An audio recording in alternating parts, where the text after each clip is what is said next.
Some new claims today that the U.S. may be fighting a proxy war with Syria. Sources telling Fox News that the CIA is providing intelligence information to the Syrian opposition, and they might be doing even more. American Special Ops Forces are training Syrian rebel fighters in Jordan. Well, first of all, I want to ask, is this a situation, are you completely convinced it's not, that we're training rebels and we really don't know who they are? Well, I suspect we know who they are. I do believe the open sources that are reporting that the Central Intelligence Agency has organized a training effort. I don't know if our special ops are actually involved in that or not. It's likely that they probably would be. I think this is largely a good effort. I suspect they're training leaders as who can go back and pass that training on, to their troops. Some of the same polling that shows growing support for strikes against the Islamic State also shows President Obama taking a big hit. Two new surveys are out. Most Americans say they disapprove of the president's handling of foreign policy. Most Democrats do, too. Now, a senior White House official tells our Ed Henry that the president was pleasantly surprised with the reaction to his Meet the Press interview over the weekend on NBC, and that tonight's address is an attempt to seize the moment in prime time.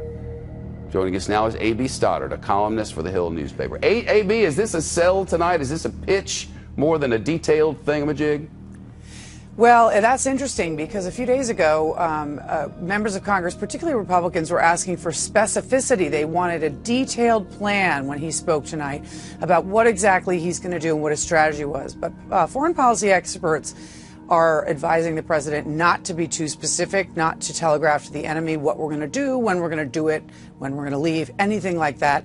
Really, the task for President Obama tonight is to convince the public, which, because of these polls, we know is already convinced of the danger and strength of ISIS, that he actually has the stomach for a long-term sustained engagement, and to his job is also to appeal to the public for their patience in a new engagement in the Middle East when he's been trying to get out of them. That sounds like it would be a sort of tough sell, especially when they've been telling us all along you cannot defeat them without boots on the ground. Everybody from every party everywhere said that, yet there are no boots on the ground. Except for the 1,143 boots who are now on the ground. As you've been talking about on your show today, of course there are boots on the ground. We're going to put more of them on the ground. They're called special forces, and without them we're not going to be able to train this quote-unquote vetted, moderate Syrian opposition that President Obama has been reluctant and refused to train and help all along. Now he's trying to convince the public he's going to do that.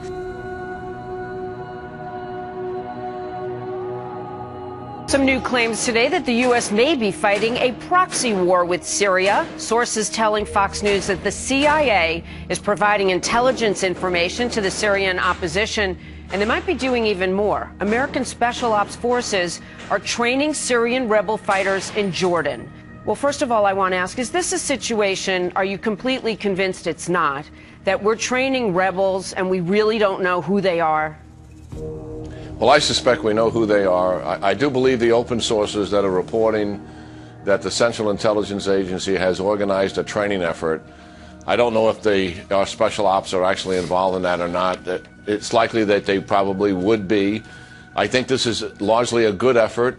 I suspect they're training leaders as who can go back and pass that training on, to their troops. And of course, as you were also talking about, he wants to reconstitute, which means reform, repair, rescue the Iraqi security forces, which we have before at great cost. And so that's a very tough argument, and that's where the challenge lies in telling the public that without boots on the ground, we can wage a new kind of war where we just train other people.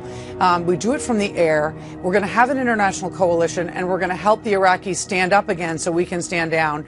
That's going to be a very tough sell. A.B., how will he convince us that we will not be seen in the Middle Eastern, in the Arab world, in the Muslim world, as having taken sides in a many hundreds-year-old war? How will he convince us of that, especially given the fact that it's absolutely not true?